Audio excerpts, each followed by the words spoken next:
ও মন রমজানের ওই রোজার শেষে এলো খুশির ঈদ। তুই আপনাকে আজ বিলিয়ে দে শোন আসমানি তাগিদ। হ্যালো বন্ধুরা, আসসালামু আলাইকুম। কেমন আছেন আপনারা সবাই? আশা করি আপনারা সবাই ভালো আছেন। ঢাকা XYZ এবং দাম জানজায় ফেসবুক পেজের সকল সদস্যকে ঈদের শুভেচ্ছা জানাই।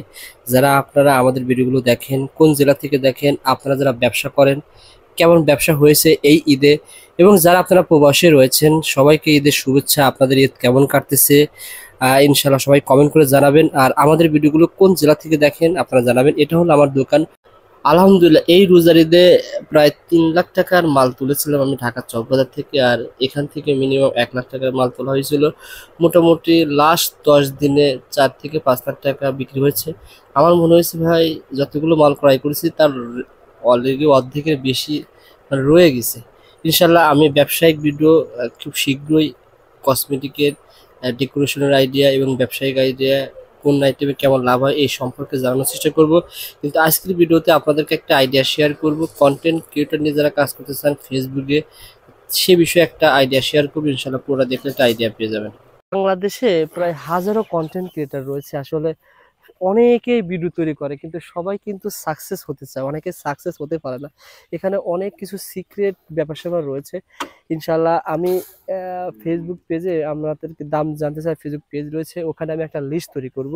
ছোটো ছোটো টিপস আপনাদেরকে শেয়ার করব, যাতে করে যারা কন্টেন্ট ক্রিয়েট করেন অনেকেরই উপকারে আসবে। আমাদের এই আশিক ভাই প্রথমে ও কাজ করতো ফানি কন্টেন্ট, মানে এলাকার ছোট ছেলেদের নিয়ে বিভিন্ন ধরনের ফানি কন্টেন্ট তৈরি করতো। কিন্তু ফানি কন্টেন্ট তৈরি করতে হলে কি হয়, অনেকগুলো লোক থাকতে হয়, একটা টিম থাকতে হয়। অনেক সময় টিম সবসময় পাওয়া যায় না, সময় মতো পাওয়া যায় না। পাওয়া যায় না, সবাই সুবাহ দিতে চায় না, এডিট করতে অনেক কষ্ট হয়। যেটা তুমি ওই যে কন্টেন্ট তৈরি করতে, কন্টেন্ট ভালো ছিল, তারপরে ওখানে সাকসেস তোমার কিন্তু 6-7 মাস বা 1 বছর চেষ্টা করছে কিন্তু হয় নাই। অবশ্যই। সাকসেস হয়েছে? না, না। হয় না। আসলে সবার দ্বারা সবকিছু সম্ভব না। এখন যে যে লাইনে কাজ করেন আমি মনে করি সেই লাইনে কাজ করা উচিত। আশিক, তোমার প্রফেশনটা বলো, মানে তুমি কি কাজ করো? আমি আপনি তো ফার্স্টেই বললেন, আমি একসময় এই এলাকার ছোট ছোট ছেলেপেলে দিয়ে, ভাই ব্রাদার, আত্মীয়-স্বজনদেরকে দিয়ে এই ফানি কন্টেন্ট তৈরি করতাম একসময়। আচ্ছা। অনেকটা সময়ও ব্যয় করছি। হুম। দেখা যাচ্ছে এমন তো অবস্থায়, মানে এমন সময় যে একটা শুটিংয়ে যাব, মানে যে আমাদের মেন মানে ক্যারেক্টার। ক্যারেক্টার, হ্যাঁ। মানে তাকে পাওয়া যায় না একেবারে আচ্ছা। সময় মতো। তো হুম। এরকম বিভিন্ন সমস্যা হওয়ার কারণে দেখলাম অনেকটা সময় নষ্ট। তো এর পরবর্তীতে আমার তো খুব ইচ্ছা ছিল, মানে মানে আমার খুব মনে ইচ্ছা ছিল যে আমি একজন সফল কন্টেন্ট ক্রিয়েটর হবই। আচ্ছা। তো এই চেষ্টা, আসলে চেষ্টা থাকলে আল্লাহ কাউকে নিরাশ করে না, হুম। এটাই বাস্তবতা। তো আমি এক পর্যায়ে নিজেই সিদ্ধান্ত করলাম যে আমি নিজেই দেখি কিছু করতে পারি কিনা। আচ্ছা। তো ভাবতে ভাবতে হঠাৎ করে আপনার এই দাম জানতে চাই এই চ্যানেলটা নিয়ে, মানে আমি দেখতাম যে আপনি সমস্ত কিছুর দামের বিষয়ে জানাতেন।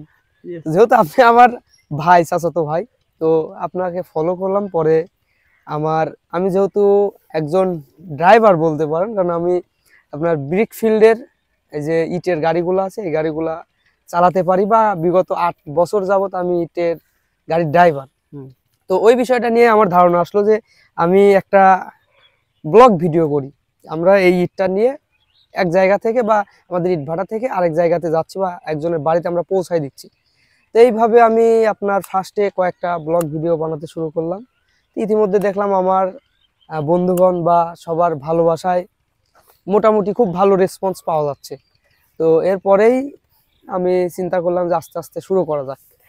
তো ব্লগ ভিডিও করতে করতে করতে করতে এমন একটা পর্যায়ে চলে আসলো যে আমার ব্লগ ভিডিও আপনার বাংলাদেশের সমস্ত জেলা তো দেখেই, এর সাথে সাথে আপনার বিভিন্ন কান্ট্রি থেকেও দেখে। তো মাশাআল্লাহ। আমাদের পাবনা জেলার বাংলাদেশের মধ্যে থেকে যারা দেখে, এরা তো বাংলাদেশের মধ্যেই থাকে। বিশেষ করে যারা আপনার দেশের বাইরে থাকে, হুম। যারা হচ্ছে আপনার দেশের বাইরে থাকে বা প্রবাসে থাকে, ওনারা ইচ্ছাকৃত, ওনাদের ইচ্ছাটাই হচ্ছে আমাদের এই ব্লগ ভিডিওটি দেখার সঙ্গে সঙ্গে ওনাদের ইচ্ছে জেগে যায় যে তারা সুন্দর একটি বাড়ি করবে। তো এই বিষয়টা নিয়ে আমার ভিডিওর কন্টেন্টের মধ্যে কিন্তু আমার ফোন আসলে নাম্বার দেওয়া আমি থাকে। একটু ইন্টারাপ্ট করি। আমাদের এই ছোট ভাই তৈরি করতে ফানি ভিডিও, তারপরে তৈরি করতে কি ব্লগ ভিডিও। প্রথমে যেটা বললো, এক বাড়িতে ইট কড়াই করেছে, ওই ইটটা লোড দিচ্ছে, লোড নিয়ে যাচ্ছে, ওখানে আবার লোড দিচ্ছে, এগুলো ভিডিও করতো। আমি একদিন বললাম, আমি একটা ভিডিও করেছিলাম আমাদের এলাকা, আমার দাম জানে ফেসবুক পেজে, জাস্ট ফানি ভাবে ওকে সাথে নিয়ে ভিডিও করছি, ভিডিওটা 4 লাখ 5 লাখ ভিউ হয়েছে। আশিক বলতেছে যে ভাই আমার ভিডিও যদি 4 লাখ 5 লাখ ভিউ হয় আপনার পেজে, তাহলে আমার পেজে কেন হবে না, কি করতে হবে আমাকে আইডিয়া দেন। তখন আমি বললাম তোমার প্রফেশন হচ্ছে ড্রাইভার, অর্থাৎ ইট বিভিন্ন স্থানে দেওয়া, আর তোমার যারা ভাড়ার মালিক তোমারই কাকা হয়, তোমারই চাচা হয়, আমাদের সুতরাং নিজস্ব কোম্পানি আছে। সুতরাং তুমি এই ভাটার মালিকের যে ইটভাটা রয়েছে ওখান থেকে ভিডিও করে একটা আইডিয়া দিবা, রেট জানাবা যে আমাদের পাবনা জেলায় বর্তমানে এখন 1 নম্বর ইট এত টাকা, এখন খোয়া ইট এত টাকা, বা পিকে অনেক ধরনের ইট আছে না, পিকে আছে, তারপর কি কি কি ইট 1 আছে, নম্বর পিকে, তারপরে কি আছে যেটা 2 মিঠাই নম্বর আছে, মিঠাই বলি। এগুলো ইট সুন্দর করে ভিডিও তৈরি করে তুমি প্রচার করবা, দেখবা 1 মাস 2 মাসের ভিতরে সাকসেস আসবে।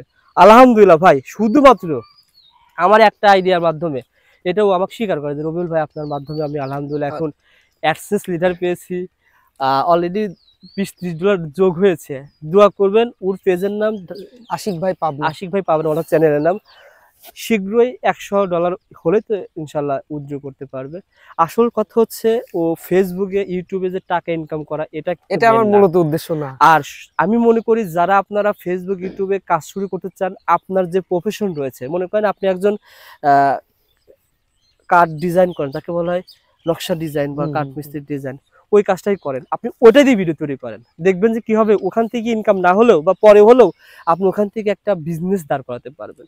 এই কথা আমি সবসময় বলি, আপনারা কোনো সময় ফুল টাইম এই লাইনে আসা যাবে না, ফুল টাইম আসা যাবে না। এখন আমি আবার বলি, এখন আমি আপনাদেরকে একটা মানে সবচেয়ে গুরুত্বপূর্ণ সিক্রেট বিষয়টা শেয়ার করি। এই যে গাড়িটাও কিনলো, ইউটিউবে কিন্তু এখানে 1 টাকাও পায় নাই, ফেসবুকে কিন্তু 1 টাকা পায় না, কিভাবে একটা গাড়ি কিনলো এর মাধ্যমে। বিষয়টা হচ্ছে এটা খুবই সিক্রেট, শুধুমাত্র আপনাদেরকে একটা আইডিয়া শেয়ার করে জানানো। ওর ওই চাচার ভাটা, ও এখান থেকে একটা রেট দেয়, মনে করেন 1000 ইটের দাম এখানে 8000 টাকা। এই সেম ইট দেখা যাচ্ছে যে রাঙামাটি অথবা রংপুর অথবা দিনাজপুর 1000 ইট প্রতি 4000 টাকা বৃদ্ধি পাচ্ছে। সেই ক্ষেত্রে যারা প্রবাসে রয়েছে, ওর ইটগুলো অনেকেই দেখে, ভিডিওগুলো দেখে, তারা ওই এলাকা থেকে ওর কাছ থেকে ইট অর্ডার করে, ও কিন্তু সেম দামে দিচ্ছে, ওখান থেকে তুমি একটা কমিশন পাচ্ছ নাকি, এটা তো নাকি। এভাবে কিন্তু যাদের ইট বিক্রি করছে তারাও খুশি, যারা নিচ্ছে তারাও খুশি। এবং সবচেয়ে বড় কথা কি, ও ট্রাস্টেড ভাবে এত বাংলাদেশের 64 জেলায় মাল পাঠাচ্ছে। এমন রয়েছে প্রবাসী ভাইরা বাড়ি তৈরি করবে, 50,000 ইট লাগবে, সে ওই ইটগুলো দেওয়ার ব্যবস্থা করতেছে। প্রথম পর্যায়ে কিন্তু ভয় পাইতো যে ভাই রবিউল ভাই আমি কি নাম্বার দিব, নাম্বার দিলে তো সমস্যা, না নাম্বার দাও, তোমাকে ট্রাস্ট থাকতে হবে। কারণ কি, প্রবাসী ভাইরা কষ্টের টাকা বা দেশের অনেকেই একটা আইডিয়া নিতে চায় যে ইট 1 নম্বর ইট তোমার এখানে দাম কম হওয়ার তো কারণ আছে নাকি ভাই? কারণ যদি জানতে চান, কারণ আছে। আচ্ছা বলো, তুমি বলো, তারপর আমি বলবো। আমাদের বাংলাদেশের যতগুলা জেলা আছে বর্তমান এখন 68 জেলা শুনছি কিছুদিন যাবত। আচ্ছা, আমি জানতাম 64 জেলায়, তো 64 জেলার মধ্যে শুধুমাত্র আমাদের পাবনাতে ইটের দাম কম হওয়ার মূলত কারণ এই যে দেখতে পাচ্ছেন আমাদের একেবারে ফসলি জমি কাটা, এগুলার আমাদের ফসলি জমি, এটা পদ্মা নদীর পার কিন্তু। আর এখান থেকে আপনার আধা কিলো হবে না আমাদের ভাটা, ওই যে দেখা যায় একটা ভাটা দেখা যাচ্ছে, এখান থেকে আপনার মাটি কেটে ভাটাতে নিয়ে যাচ্ছে। এটা কস্টিং খরচ কম, সরজমিন কাটা, বা দেখা যাচ্ছে এমনও মালিক আছে ওনার বাপ দাদারই 300 বিঘা সম্পত্তি আছে, ওখান থেকে অল্প করে কেটে নিয়ে কাজ চালাচ্ছে। যার জন্য অবশ্যই আপনার আমাদের পাবনা জেলার মধ্যে যে সকল ভাটা আছে এদের মধ্যে মানে বেশিরভাগই এরকম যে নিজের জমি কেটে ইট বানিয়ে ইট বিক্রি করছে। আর আপনার পাবনা জেলার বাইরে যে সকল ভাটাগুলো আছে ওনাদের দুরন্ত থেকে মাটি ক্রয় করতে হয়, দেখা যায় তার খরচ পড়ে যায়, অনেক বাড়তি হয়ে যায়। অর্থাৎ এখানে 3 টাকা 4 টাকা 5 টাকা কমে ইট বিক্রি হয়, এটা তো মনে হয় অবশ্যই কম নাকি? বা 64 জেলার সব থেকে আপনার কম দাম আমাদের পাবনাতে ইটের দাম। এভাবে ইটের ভিডিও করার মাধ্যমে তোমার কাছ থেকে মাল এই পর্যন্ত কতগুলো লোক নিয়েছে? এ পর্যন্ত যদি বলি ভাই, আমি 13 জেলাতে মাল দিছি। 13 জেলাতে মাল দিছি।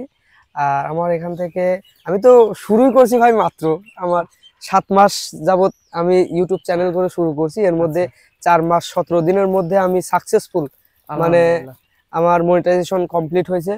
আর 4 মাস এর ভিতরে আমার মনিটাইজেশন অন হওয়ার আগে থেকে আমার ইট বিক্রি শুরু। বিভিন্ন জেলা থেকে আমাকে কল করতো যে ভাই আপনি ইটের ভিডিও করেন, দেখি আমাদের ভালো লাগে, তো আপনার ওখান থেকে ইট কি নিতে পারবো। তো আমার এই চ্যানেলের মাধ্যম দিয়ে আপনারা যারা দেখতে যাবেন তারা হয়তো দেখলে বুঝতে পারবেন 64 জেলার আপনার এ পর্যন্ত 13 জেলা থেকে আমার কাছে যারা আসছে ইটগুলা ক্রয় করতে, তো ওনাদেরকে নিয়ে আমি মানে ভিডিও করে রাখছি যে কোথা থেকে আসলেন, কিভাবে আসলেন, ইটগুলা কিনলেন কোন দামে, বা সমস্ত বিস্তারিত আমি ওনাদেরকে মানে ওনাদের কাছে ওনারা পর্যাপ্ত খুশি ভাই। ওনারা যে দূর দূরান্ত থেকে আসে। হ্যাঁ, আমাদের এটা আমি ভিডিও করে দিই পাবনা জেলার মধ্যে, এটা তো পাবনাই, ভিডিও কিন্তু এখন পাবনার মধ্যে থেকে করছি। তো আমার কাছে সর্বোচ্চ দূর থেকে আসা সিলেট জাফলং থেকে। ও আচ্ছা আচ্ছা, মানে দুইটা ভাই আসছিল, ওনার একজনের বাবা একজনের দুলা ভাই, যাই হোক উনি দেশের বাইরে থাকে, প্রবাসে থাকে। উনি আমার সাথে কথা বলছিল সিলেট জাফলং জয়ন্তাপুর থেকে, মানে ওখান থেকে ওনার ছেলেদেরকে ফোনে আলাপ করে আমার সাথে কথা বলে দিয়ে আমার উদ্দেশ্যে পাঠিয়ে দিছিল। আমি ওনাদের আসতে প্রায় 26 ঘন্টা সময় লাগছিল, বাসা থেকে বের হওয়ার পর আমার কাছে অবধি পৌঁছাতে 26 ঘন্টা সময় লাগছিল। তারপরে ওনাদেরকে নিয়ে ইটভাটাতে নিয়ে সরাসরি ইটগুলো দেখালাম, ওনারা ইটগুলো দেখলো। আমি ওনাদেরকে জিজ্ঞেস করলাম যে ভিডিওর মধ্যে যেরকম সাউন্ড কোয়ালিটি হয় বা ইটের মাপ সমস্ত কিছু ওনাদেরকে আমি দেখালাম বা জিজ্ঞেস করলাম ওনারা যে যেভাবে ভিডিওতে দেখছিলেন সরাসরি এসে কি বাস্তবে এরকম পাইছেন নাকি। ওনারা বললো হ্যাঁ ভাই, বাস্তবে এরকম পাইছি বা আমরা অত্যন্ত খুশি আপনার কাছে এসে। তো ওনারা নিজে থেকে আমরা গাড়ির মধ্যে উঠে দিলাম, সমস্ত বন্দোবস্ত আমি নিজেই করে দিছিলাম। আশিক ভাই, আসলে আমি ভিডিওটা যেহেতু এই ভিডিও বড় করবো না, তবে এই ভিডিওর মাধ্যমে কি মেসেজটা পাচ্ছে, যে বিষয়ে ব্যবসা করে বা কাজ করে, তার যে প্রফেশন বা পেশা, সেই বিষয়ে আপনি ভিডিও তৈরি করেন, জি আপনার উপকার হবে। ও ছিল ড্রাইভার, এখন কিন্তু কন্টেন্ট ক্রিয়েটর এবং সারা বাংলাদেশে ব্যবসা। অলরেডি সে অফিস দিচ্ছে, আমরা ইনশাল্লাহ অফিস দেখাবো। তার লক্ষ্য উদ্দেশ্য হচ্ছে বাংলাদেশের 64 জেলায় সে 64 জেলাতে আমি মাল পাঠাবে। এবং যে লোকটা জাফলং থেকে এসেছে, সিলেটবাসী জাফলং থেকে এসেছে, 10,000 যদি এটা আপনার কাছ থেকে নিয়েছে, সে কত টাকা সেভ পেয়েছে বলো তো ভাই? 10,000 টাকা সিলেট জাফলং এ মানে এখন কত টাকা পার হাজারে কম পাইছে সে এখানে এসে? কিছু না হলেও তো 2,000 টাকা সাশ্রয় তো হয়েছে। 2,000 আপনার টাকা। 10,000 ইট নিলে 20,000 টাকা ভাই, একজন প্রবাসীর টাকা বোঝেন তো। 2,000 টাকা সেভ মানে 20,000 টাকা সেভ মানে অনেক কিছু। 40 বস্তা 50 বস্তা সিমেন্টের টাকা হয়ে যাবে। ওকে ভাই, আমাদের ভাই অলরেডি ফোন চলে এসেছে। ইটভাটা ভিডিও যেগুলো সারা আছে না, সেগুলো থেকে ফোন আসছে। এই দেখেন কথা বলতেছে, দেখছেন? আমি আসলে আমাদের আইডিয়ার মাধ্যমে অনেকের উপকার হয়। আইডিয়া দিয়ে তো সমস্যা না ভাই, যার যতটুকু জ্ঞান রয়েছে সেই জ্ঞান অনুসারে মানুষ আইডিয়া শেয়ার করবে। এই ছেলেটা 1 বছর যাবত কন্টেন্ট তৈরি করতেছে, 1 টাকার মুখও দেখে নেয়। আর আমাকে বলেছিলাম 10 বছর এভাবে ভিডিও তৈরি করবা, কোনো রেজাল্ট হবে না, কারণ বর্তমান যুগ কম্পিটিশনের যুগ। এই যুগে কাজ করতে হলে আপনাকে অনেক মানে স্কিলফুল কাজ করতে হবে, ইনফরমেটিভ কাজ করতে হবে। ও যখন আমাকে বললাম তুমি যখন ইনভার্টার আর ও সবচেয়ে বড় কথা রেজুলেশন ক্যামেরা এগুলো একটু ভালো থাকলে ভালো হয়। এখনো যখন ভিডিও তৈরি করলো গাড়ি সহকারে, যখন ইটের দাম কত সার্চ ইঞ্জিনে থাকে, মানুষ যখন সার্চ করে সেই অনুসারে কিন্তু চলে আসে। এভাবে কিন্তু সে রেজাল্ট পেয়েছে। আপনারা যে ধরনের কন্টেন্ট তৈরি করেন শুধু ওই ক্যাটাগরি অনুসারে কাজ করে যেতে হবে। এখানে ক্যাটাগরি কিন্তু খুবই গুরুত্বপূর্ণ। এরকম অনেক সুন্দর অনেক ধরনের ইনফরমেটিভ রয়েছে ভাই, আপনাদেরকে আমি অবশ্যই শেয়ার করবো। যারা বিজনেস করতে চান, অনলাইনে বিজনেস করেন, অফলাইনে বিজনেস করেন, অথবা যারা আপনারা এরকম কন্টেন্ট তৈরি করতে চান, এরকম বিভিন্ন বিষয়ে কমেন্ট করবেন। সেই বিষয়ে ইনশাল্লাহ আমি আপনাদেরকে প্রতি সপ্তাহে একটা হলেও ভিডিও তৈরি করব, যাতে করে আমার ভিডিওর মাধ্যমে আপনারা অনেক কিছু জানতে পারেন। অবশ্যই দোয়া করবেন, অবশ্যই পজিটিভ কমেন্ট করবেন, জানার জন্য কমেন্ট করবেন যে ভাই আমি এই বিষয়ে জানতে চাই। মাগরিব আজান করতেছে, সবাই ভালো থাকুন, সুস্থ থাকুন। 2025 সালের রোজার ঈদ ব্যতিক্রম ঈদ। এই ঈদটা ব্যতিক্রম ঈদ। বছর এই মানে আমার জন্মের পর থেকে এরকম ঈদ আমি খুবই কম পেয়েছি। একটা মানে কি বলবো, একটা স্বৈর শাসকবিহীন একটা ঈদ আমরা পালন করতেছি, হাসিনাবিহীন ঈদ। ওর জীবনে হাসিনাবিহীন ঈদ এই প্রথম, তাই না? তুমি তুমি তো হচ্ছে ভোট দিতে পারো নাই, কেবল ভোটার হয়েছে, তাই না? শুধু হাসিনাবিহীন ঈদ পালন করতেছে এই বছর। ভালো থাকুন, সুস্থ থাকুন, বাংলাদেশ নিরাপদে থাকুন। বাংলাদেশ আল্লাহ তাআলা যেন নিরাপদে রাখে, বিভিন্ন ধরনের ষড়যন্ত্র থেকে মুক্ত রাখে। ভালো থাকুন, আসসালামু আলাইকুম।